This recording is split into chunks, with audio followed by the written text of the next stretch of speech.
آج کا ہمارا موضوع ہے ہانڈی اور صحت۔ بر صغیر میں انگریزوں کے قبضہ کرنے کی 4 بڑی وجوہات تھیں۔ نمبر 1 کاٹن اور کاٹن کا کپڑا، نمبر 2 افیم، نمبر 3 مسالہ جات، نمبر 4 یورپ کی زائد پیداوار کو سیل کرنا وغیرہ۔ ہمارا موضوع ہانڈی تیار کرنے کا طریقہ کار۔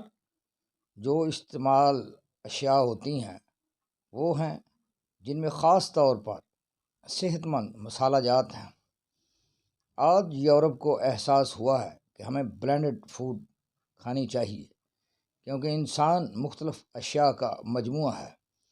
جن میں سے ایک شے بھی کم ہو جائے تو انسان بیمار ہو جاتا ہے۔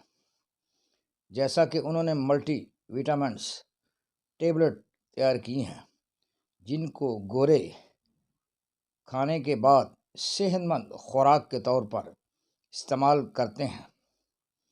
اگر آپ سروے کریں گے تو آپ کو معلوم ہوگا کہ شہروں کے لوگ زیادہ بیمار ہوتے ہیں نسبتاً گاؤں کے لوگوں کے، کیونکہ گاؤں کے لوگ فاسٹ فوڈ استعمال نہیں کرتے ہیں۔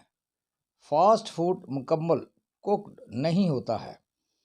کوک کا شہری کھانے کا ساتھ استعمال کرتے ہیں، جس کا نقصان ہی نقصان ہے۔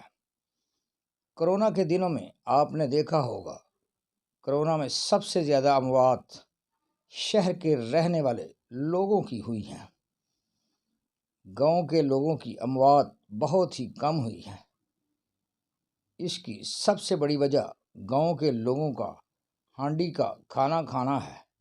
ہوٹل اور ریسٹورنٹ میں ہانڈی کا صرف متبادل کڑاہی گوشت ہے۔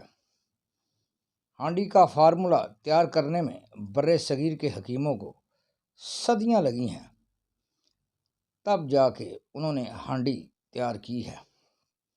ہانڈی میں شوربہ ہوتا ہے، گوشت ہوتا ہے، سبزی ہوتی ہے، دال ہوتی ہے۔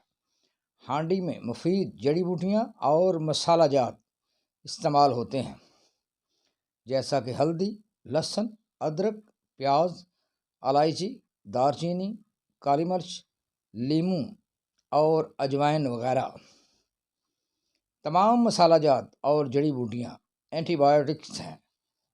ان میں شفا ہے، یہ بلڈ پریشر کو کنٹرول کرتی ہیں، خون کو صاف کرتی ہیں، فالج دل کی بیماریوں کو کنٹرول کرتی ہیں، جوڑوں کے درد، کولیسٹرول اور یورک ایسڈ کو کنٹرول کرنے میں مدد دیتی ہیں، گیس اور قبض سے نجات دلواتی ہیں۔ ہانڈی کا استعمال کریں اور ادویات کو دور کریں، لمبی اور صحت مند زندگی گزاریں۔